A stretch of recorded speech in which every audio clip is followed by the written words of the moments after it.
Okay, hi everyone.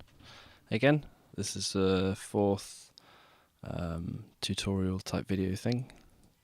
Hello again if you've returned. And a happy Christmas and Hanukkah and New Year's and all that jazz and whatever you go for. Guess it's that time of year. I think this time I've got a few questions from Patrick, aka Advanced Suite, so I'll go through a couple of them. Kind of standard questions and some interesting things, and let's see if there's anything interesting there.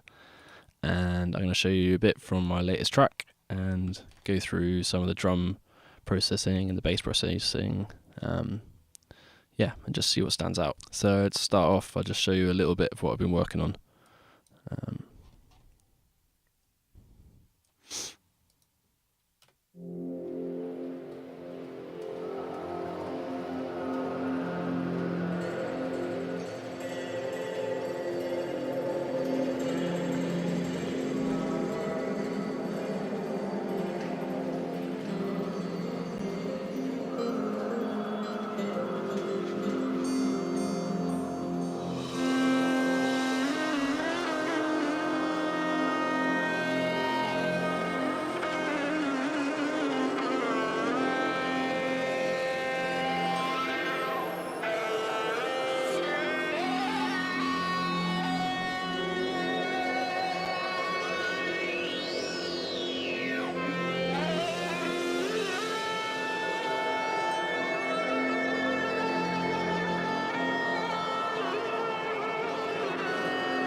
Yeah, so this is a work in progress, but it's feeling quite fun at the moment. So I thought we'd start off with seeing what the drums are doing. It's quite a nice solid drum sound, I'm quite happy with it. So let's have a look. Oh man, I spilt some fucking really sugary tea on my keyboard earlier. Now my shift key is getting really sticky. It's really bugging me. Okay, so this is what the drums are doing.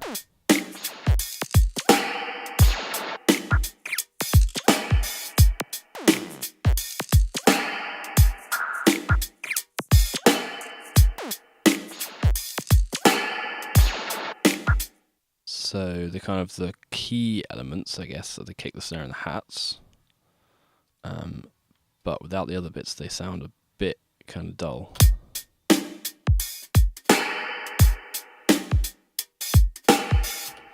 But because it's quite a busy song, it's quite nice to keep them quite simple, and then it's kind of filling in with these extra little weird percussion-y bits.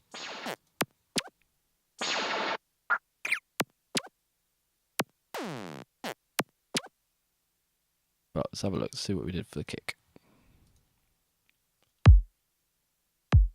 Ah, interesting. It's not supposed to sound like that, it's supposed to sound like this.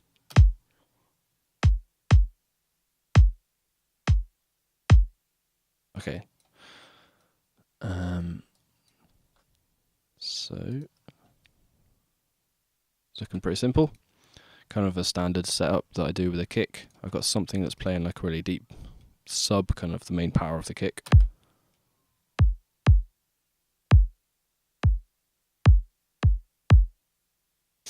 And that is literally just a sample. I've got an EQ over both samples. I've got 2 layers, and I've got an EQ going over both. Oh, excuse me, phone. So I've got this two layers, kind of deep sub. Let's ignore this. Let's turn this EQ off for the minute. So that sub on its own sounds like. So it's a pretty solid sample as it is. You're not really need to do a whole lot with it. But then on top I have this one. And I think I've taken the beginning off it. Yeah, because that was... You can hear that's like super snappy, which isn't what I wanted it for. There's enough snap in the main sample. And this was just to add a bit of high-end presence, not necessarily high-end snap. So that sounds more like a hi-hat, really. I have this one set up on the classic, so that I can control the release by the length of the sample. And I have a crazy telephone type EQ going on, so it's cutting out everything apart from the high end. And with that on top of it, I guess it's probably taken down a few of those highs. Yeah, making it a little bit duller in combination with that one.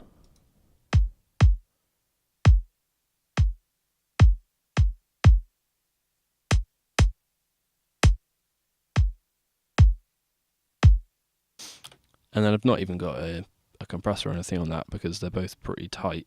I mean, maybe I will when I go to do a final mix, but you know, they're sounding okay. So let's move on to the snare. As per usual, you can see I've got quite a few different snares going on here, all kind of layered up. It's not the best practice, I guess, but it doesn't really, I don't care, basically. In terms of processing, there's not a lot going on. Let's just take this send off for the minute.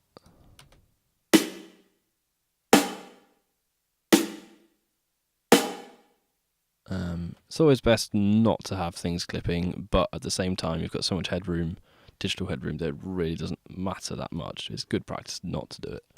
But let's take off the reverb and the EQ and the multiply.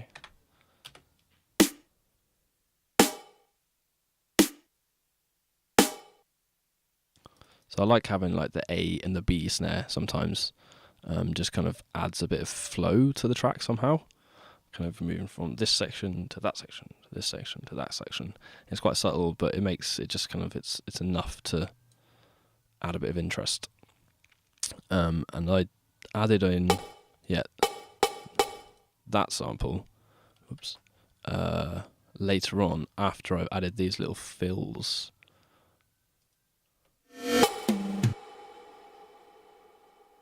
Because coming from that fill into these snares, that's such a tight, crispy hit. It was really lacking when the snare came in.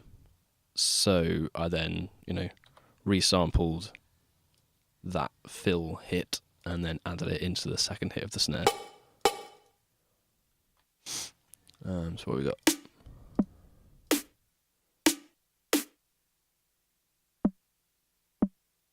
It's interesting. I've got this funny little, I guess, like woodblock sound. I guess it's just kind of adding a bit of body. Would make sense. So that's first hit.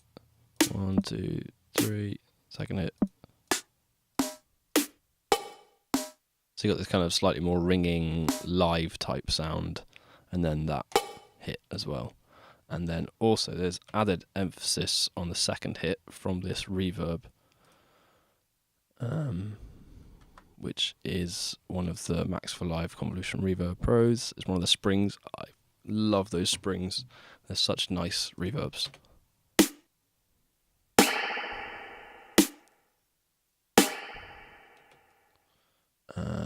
But before that we have a multiply. It was sounding a little bit narrow, so I used this little plug-in.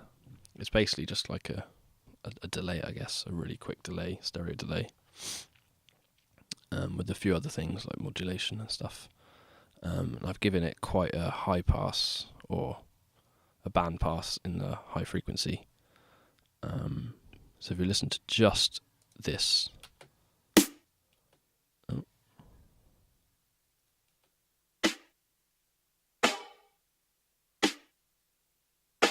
it's basically adding those onto the sides. So without, so that with, it's really just filling the whole thing out. I just felt like without it, the drum track was a little central. So after that, bit of an EQ, brought up some kind of low mids, cut off the very lows. That's about all. Done some gain staging, brought the gain back down, and added a nice drum room, just a generic Ableton drum room reverb. And I brought the stereo field in again. I'm not sure why, but I guess I just felt like I needed it.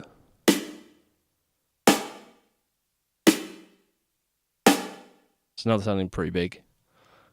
Again, I don't seem to have put any kind of compressor or anything on the end here, but it's something that I might do afterwards.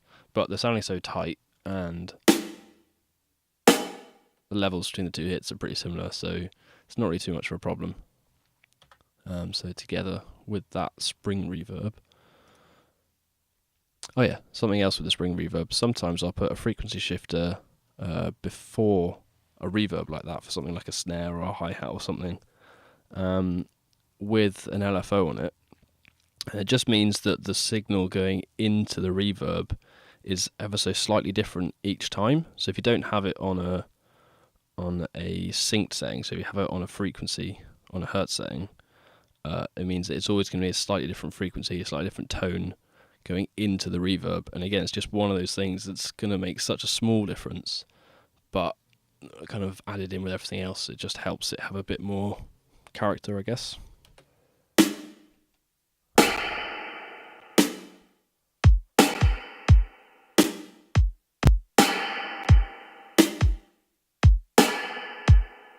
So let's see what happens on the hi-hats.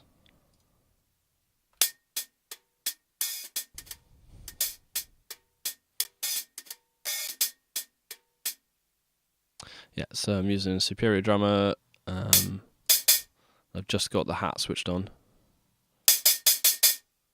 It's pretty kind of standard kind of hi-hat sound. Nothing too complicated. I've cut out a lot of the lows. I've made it quite a crisp sound. Panned it ever so slightly right. Brought the width down a little bit because the room mics were a bit wide, but I wanted some of that room ambience in there. If you look in the mixer, let's see. Yeah, so I've got the overheads going. That's where most of the sound is coming from. So that's dry, it's pretty dry. If we bring the overheads. So that's essentially just a room reverb. But it's not, I assume it's how it's recorded. It's the same thing. So I've kind of brought the stereo back down without that. Yeah, the overheads are really wide. So let's bring it down a bit. And then I've added a bit of extra dynamics with the bittersweet to kind of add some extra transient. So if you bring it towards this side, it makes a much sharper, clickier transient. And if you bring it back the other side, it softens it and kind of cuts that attack off. So you can kind of hear the difference.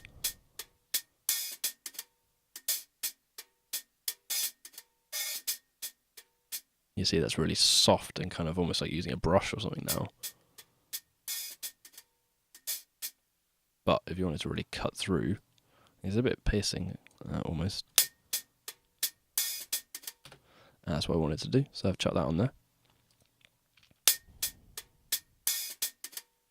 And then, like I was saying, together these are quite a solid kind of sound, but they are missing something more kind of rhythmic and bouncy.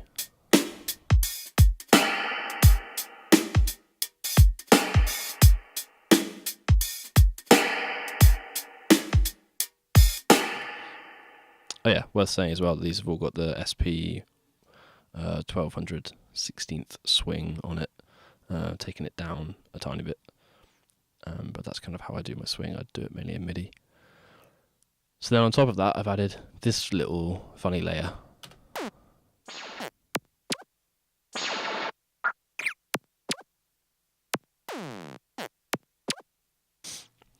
The whole song's got a kind of analog-y-ish sound to it, almost kind of a modular kind of thing.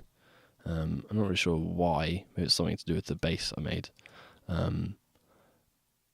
But having these funny little zaps and stuff in kind of helps that as well. And it's something I do fairly frequently. I've just gone through a load of random samples and found funny little clicks and hits and zaps and stuff. And just kind of putting it slightly in the background, it just adds to a bit of groove. I think I've put them all on classic setting. It's kind of my favourite just because it means you can control the release, or you can use the release, a short release, to control how long a sample is played for. So with that in there,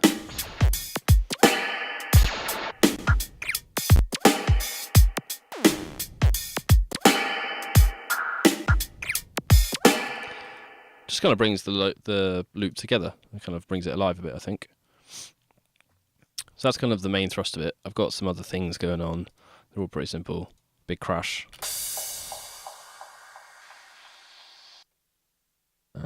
I mean, that's got this inbuilt delay, which happened to be in time pretty much. Yeah, I didn't have it warped, but you can see for some reason it's actually at the right tempo. I've got these little reverses coming up to some of the snare hits.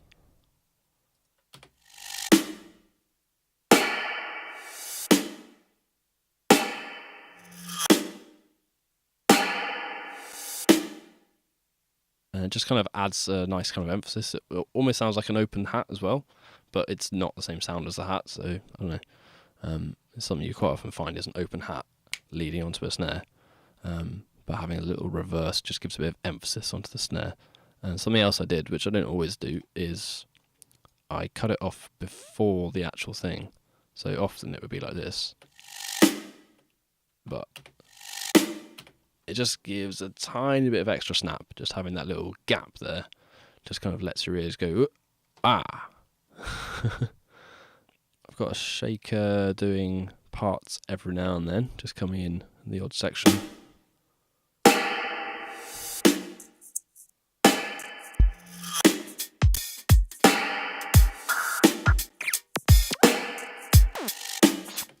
As you can see, that's just heavily high-passed. Panned a little bit to the left. These funny little castanet clicks are quite nice.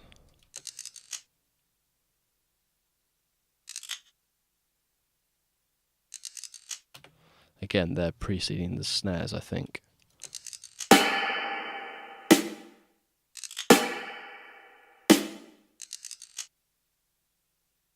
So what have I done in terms of them? They're feeling quite clicky.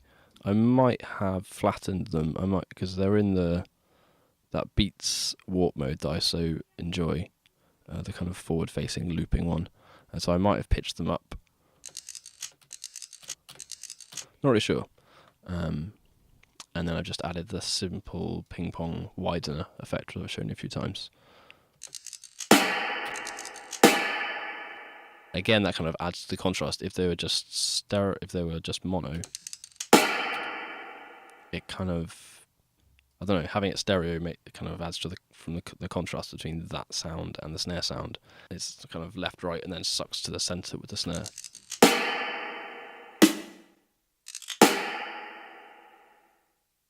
All together, something like this.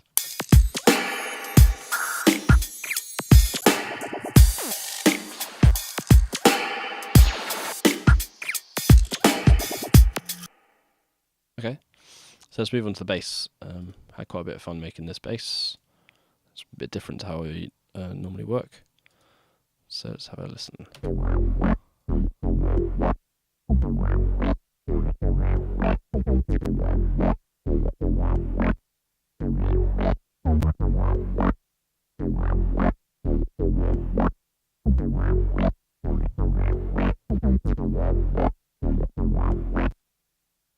So I've got 3 layers. Got sub,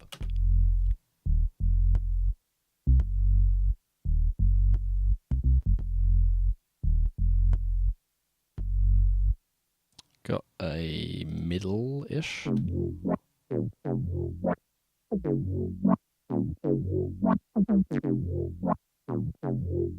we got a high with this weird reverb effect.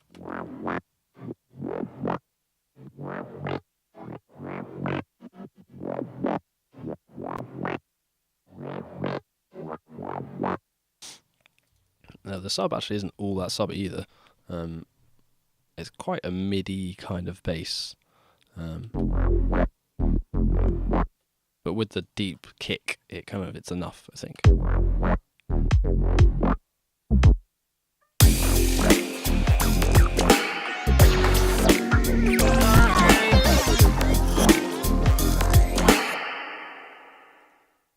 Apologies if that's a bit loud. So let's have a look at what each of these layers are doing.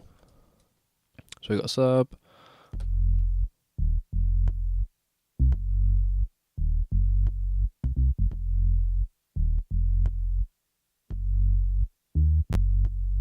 there's here, that's got a filter on it. What's it like without the filter?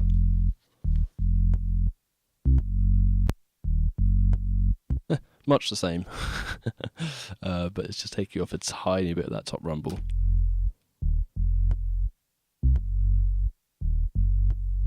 And the LFO is on a 6th with a attack on it. I quite like this. It's a really useful thing, having the attack on the LFO.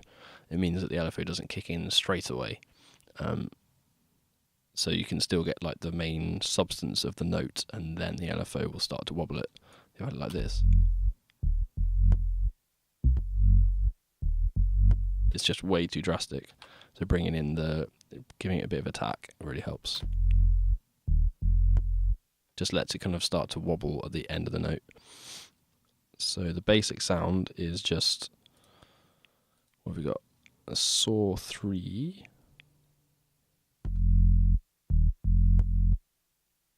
With a bit of frequency modulation from something at the same octave, just a sine wave at the same octave.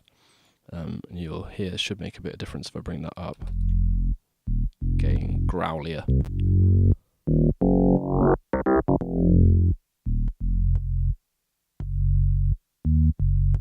So the saw already has a fair bit of growl to it by its nature, but just adding another bit of FM just kind of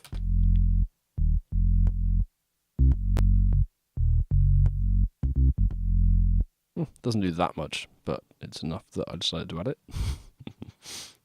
Bit of a low boost, and a sidechain from the kick. And I think with this bass, I've only got a sidechain on the sub, yeah.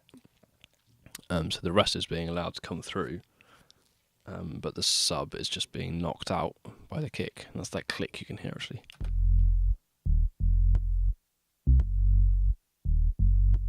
Not too drastic, but yep, that's pretty simple. We'll go for this one.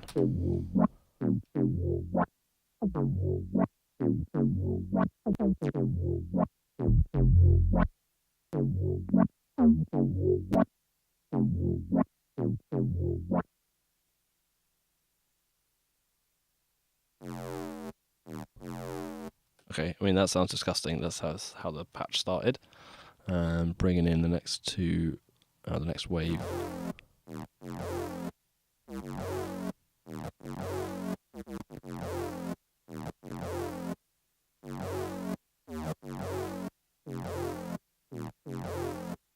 It sounds pretty minging until you put that filter on it. And it looks like I might have modulated yet.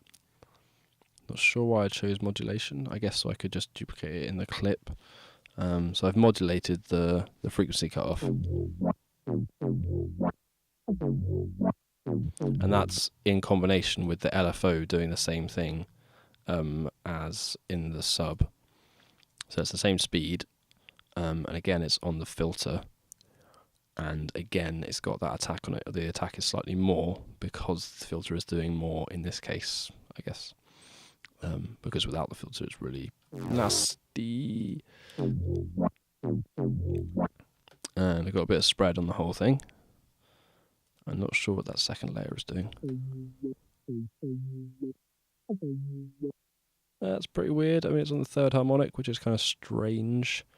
It's kind of a different pitch even. It just adds a bit of body. So I've spread it and then I've narrowed it. I find the spread, even a tiny bit of spread, is like a really wide spread. It's just not that intense. So even if you want a little bit, it's still really wide. So you could put a bit on, but then bring it back down with the width control in the utility. And then what have I got here? Okay, so it's just like a parallel bandpass with a stereo phase on it. I think it's something I've shown you a few other times as well.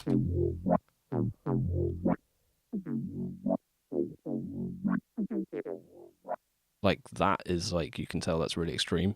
So that's why I've got the clean signal underneath as well. So again, that's just adding some interest and some stereo movement to the whole thing. Then I've low passed it because we've already got the sub doing most of the low end work. And I guess this notch might be where the next layer is prominent, because I don't want them overlapping too much. Let's hear what the next layer is doing.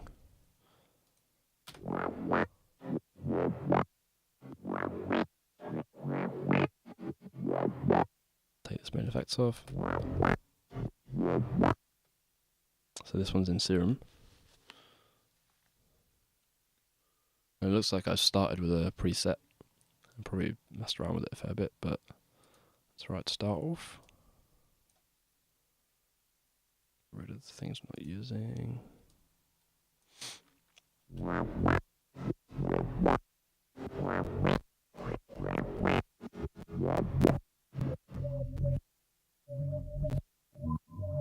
That's quite weird, kind of a noisy, hollow kind of sound. And then layered with a standard saw.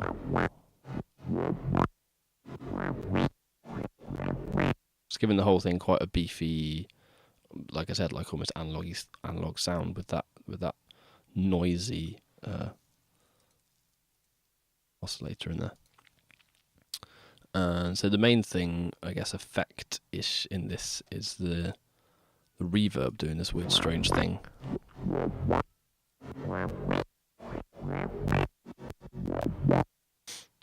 So that's set with this envelope on the mix of the reverb, meaning that because the release is basically 0 essentially, as soon as the key is lifted, the reverb is shut off, just like that, and it's got a slight attack on it. And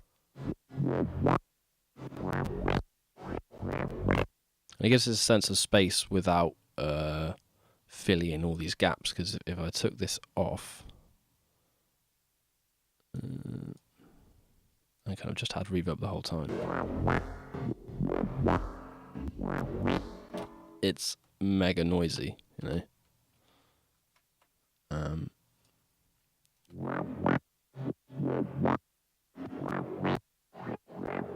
It's almost acting like a gate, I guess.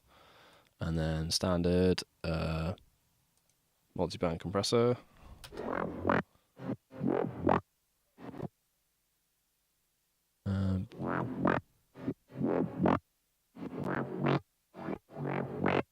This weird reverb filter, which isn't doing a similar job actually to that first one. I'm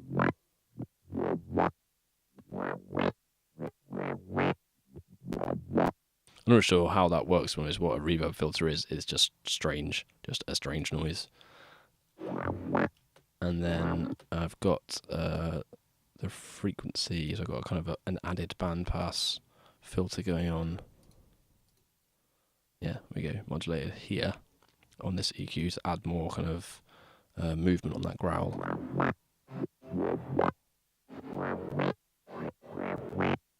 And so that is synced at 1/8 triplets, which is the same as your 1/6 here.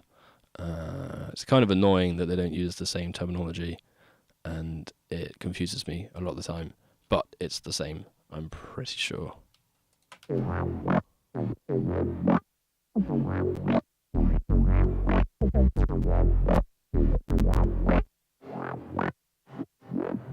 Yeah, so then we've cut again, kind of had a big low cut to get rid of the sub, taken off some of the high because it's just unnecessary. Put a big flanger on there.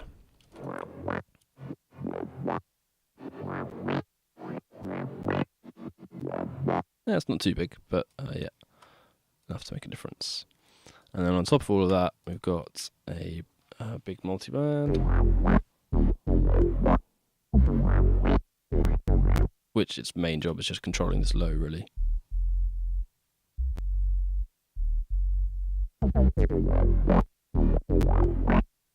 And then a big low cut here. Something I've been doing a bit more of recently is cutting the very, very sub out of my bass. I've just been finding it lets the track breathe a bit more. I've noticed with a few of my old mixes that it's just really intense, especially when you're playing on a live rig. It's a bit of a lesson learned late, but when you leave that whole sub in there, it really gets really woolly and loose, and yeah, it's worth just kind of controlling it a bit in the mix.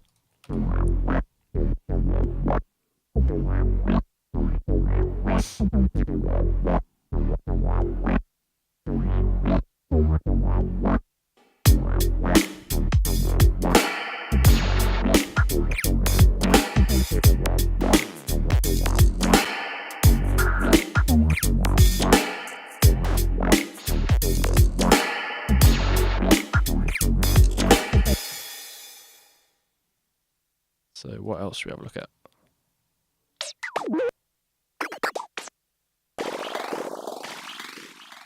Yeah, so look at that. So I'm going to turn this delay off first because it gets in the way. This is a bit of fun.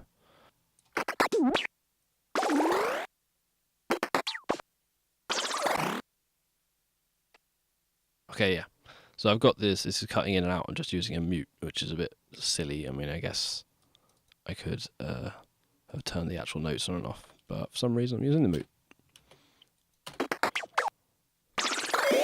So believe it or not, this all came from a really simple drum loop, which originally sounded like this. 1 second.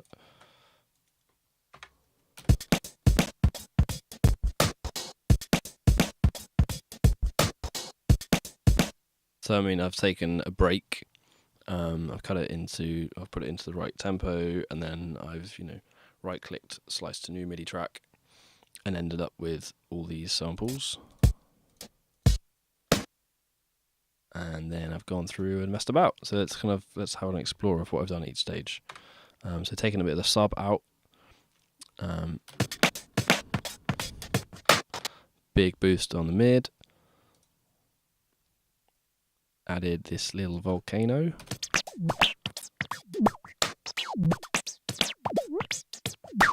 So he's quite extreme. It's a really cool little zappy, whipping band pass.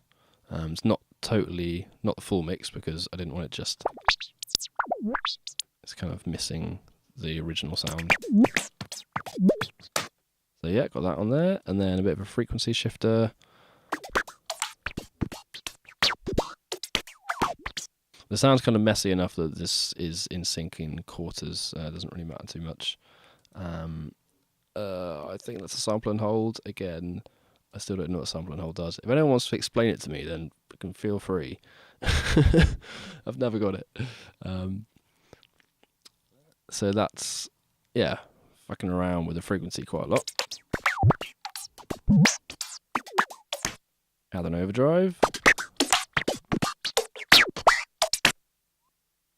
And then it looks like I've decided to get rid of the stereo effect from that for some reason. Yeah, by choosing just the left channel. I'm not sure why I've done that.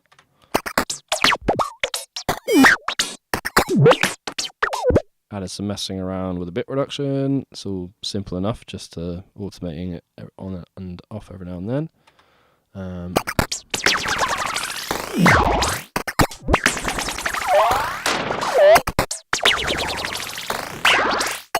and I guess this is on repitch. It's always a fun thing to do, to put a delay onto repitch and then fuck around with the millisecond timing.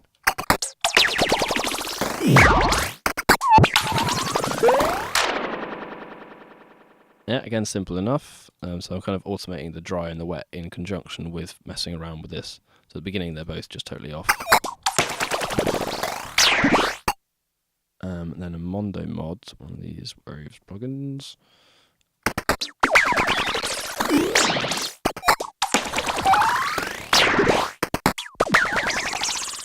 To be honest, it doesn't sound like it's doing anything. It's not. I'm going to get rid of it.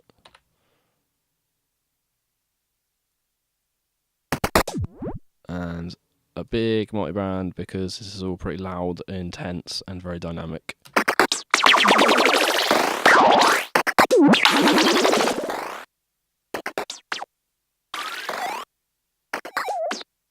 And what's the filter? Oh, it's not actually on yet.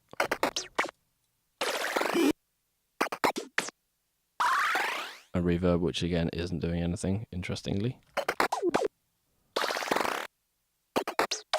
Yeah, and this is just like a nice bit of interest again to add into the drum sound.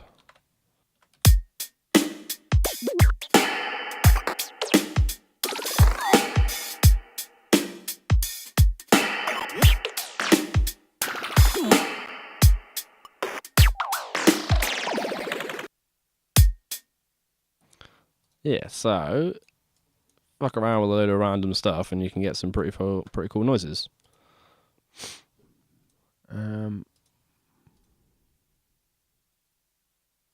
Lastly, I'm not going to go through the whole thing, but I am just going to say, as much as I don't really like Infected Mushroom, they have just put out this new plugin which I bought the other day, and I fucking love it. It's great.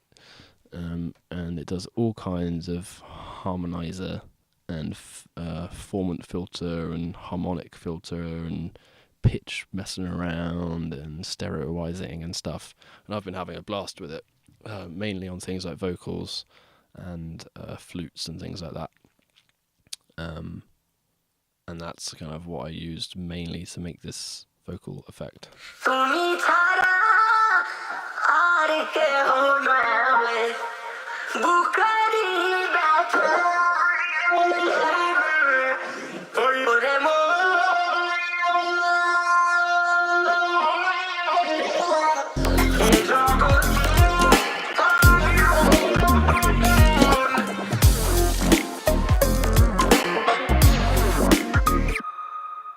Yeah, so I think that's about what I'm going to show you for this lot. There's a load of other stuff, obviously. But again, you got to wait for the track. Again, if any questions, do let me know.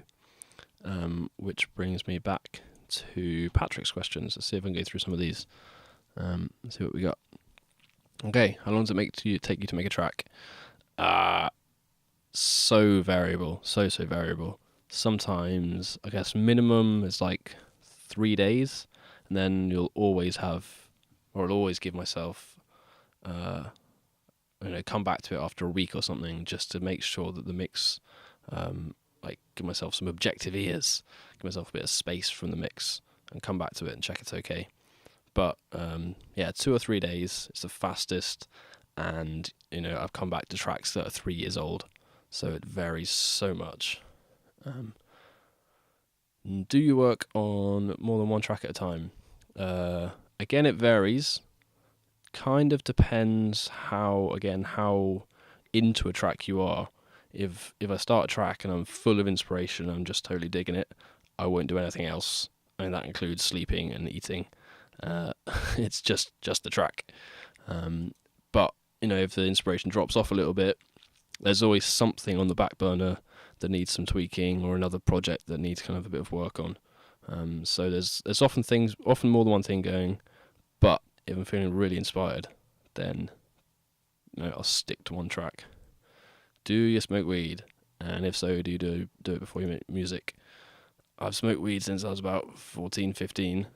and I've recently cut back quite a lot due to anxiety issues, mainly, because all the stuff you get around here is ridiculously strong and it pisses me off. I stopped smoking before making music. I used to do it a lot, and I stopped because I just found I was too stoned to make music. And it's only in the last year or two that I've realised I can, smoke weaker spliffs. And I've really started to enjoy it recently. Just smoking enough to just put you on that edge where you can kind of dive into something for hours and get really involved in it. But the thing that I have always used weed for is assessing my tracks. So whenever I finish a track, I will turn all the lights out and get really comfortable and have a good smoke, and then listen to my track back. And it really, really helps me pick up on all the little things that I just missed before. And I end up with lists, really weird lists like this. I'll get my phone out at the same time and write down all the different things that need doing as I'm listening to the track. And you get some weird stuff going on. And then the next day you can kind of go over the list and be like, oh yeah, I should do this and this and this. And it's really, really useful. Where are you getting the chants from? All over the place. Sample them from TV and YouTube, and also sample packs. But I'm not going to tell you which ones, because you got to go out there and do the fucking legwork. There's so many. Yeah, it's just worth having a big old browse. You can normally download like a demo or something if you want to hear it before, or if you want to be super naughty, you can get a torrent or something. You can hear it before, see if there's anything useful in there, then you can go on and carry on and go and buy it. How are you chopping the guitars? What are you doing? Upwards curve? I'm not sure. I have to come back to that or give you a PM, Patrick, because that's quite a specific question. No, I don't master my own stuff. I just do not trust my ears enough in the slightest. There's all kinds of wizardry going on in mastering, and I don't have a clue, and my ears just aren't sensitive enough. I have enough trouble mixing my own stuff, let alone mastering it. So, I don't know, depending on your confidence level, I know plenty of people that do master and stuff, and it sounds great, but for me, it's not good enough. Do you find it necessary for a producer of the music to be in the clubs DJing and networking, or is it possible for someone to strictly produce and sit at home reaping the benefits? I guess there's a sliding scale. I mean, if you're a fucking fantastic producer, then you maybe could get away with it. But generally, I think it'd be fair to say that for most people these days, like 80-90% of your income is coming from gigs. So on the whole, no. I mean, well, unless you're not worried about making a living. If you just want to make music, then of course you can do that. If you want to be able to live off your music, then you're going to find it very, very difficult. Yeah, you're going to need to be out there gigging. How do you release a single track? Is there any promoting done? Actually, I realised the other day that I haven't put out just a random track in a really, really long time. So maybe I'll do that sometime soon. Personally, I don't put a lot of promoting into it. Put a Facebook post up, stick it on SoundCloud, and go, hey everyone, here's my track. And that's fine. I mean, most of the time if I'm putting out a single track, it's going to be a freebie, so I'm not trying to earn anything from it, so it doesn't matter if people don't hear it, and then those that want to hear it will be following me on Facebook or SoundCloud, so they're going to hear it, and that's that. It's super simple. How do you deal with self-promotion? I find it makes me feel like a tool. Yeah, I sympathise with that. I guess I'm kind of lucky in that I quite enjoy it. I'm not the most sociable person in the real world, and I find being around people really tiring on the whole. But there's something about being able to connect with you lot online, which is really easy. There's so much less pressure in a sense. So I really enjoy it. I'm not really sure how I deal with self-promotion. I think a large part of that is being genuine and trying to connect to people on a personal level. It's certainly worked for me. It's not so much a conscious strategy, it's just how I like to do it. But if you wanted to make it a conscious strategy, I think it would work. I don't know. What chords do you find yourself using the most? No idea. Whatever chords come up, I have very little idea of what I'm doing in terms of music theory. So normally it'd be something I'll find kind of the bass note of the melody or the chords, the kind of the sequence that I want to do, and then I'll add one harmony note, and then I'll add another harmony note, and there you go, you've got a chord. There's 3 notes. I don't think about what they are, I just kind of have a listen. If they sound good together, if they sound good following on from the previous chord, that's as complicated as it gets. How do you keep a release alive days, weeks, months, and even years after release? I have no fucking idea. It's really difficult.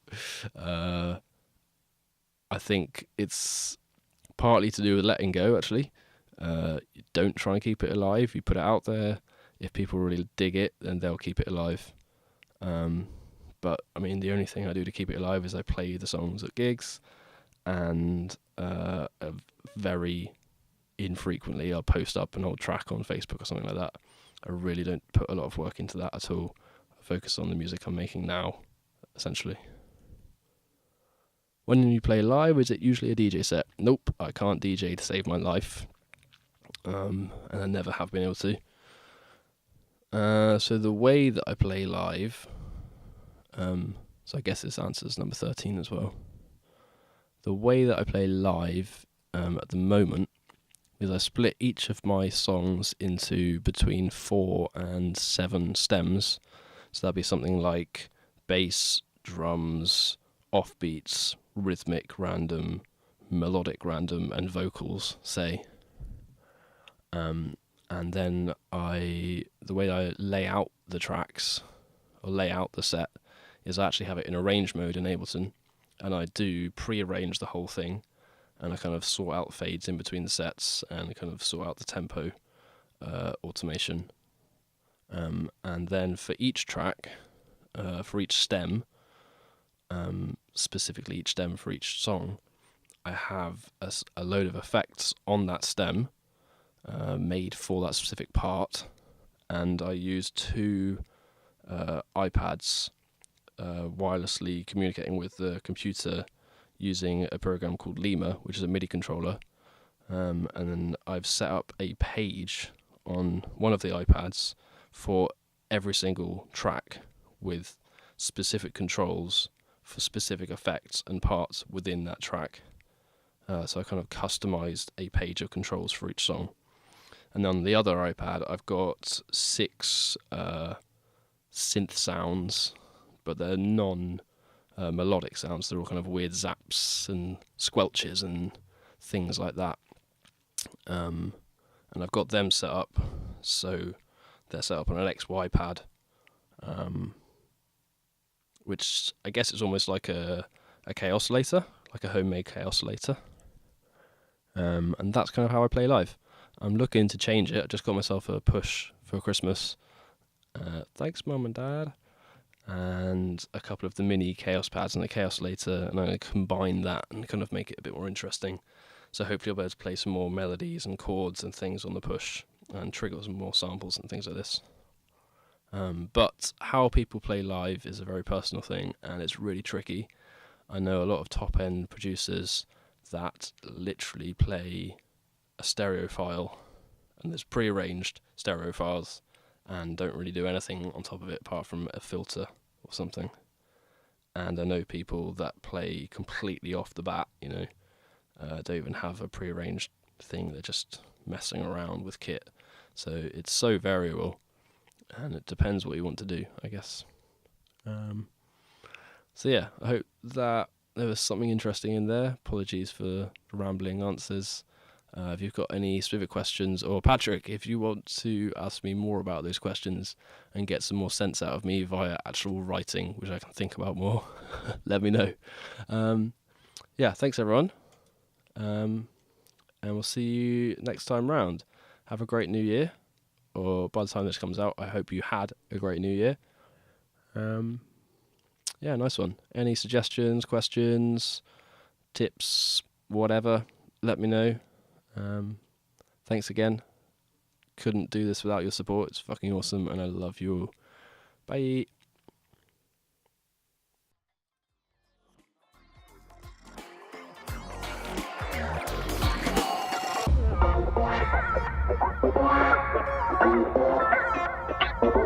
What if there is no tomorrow?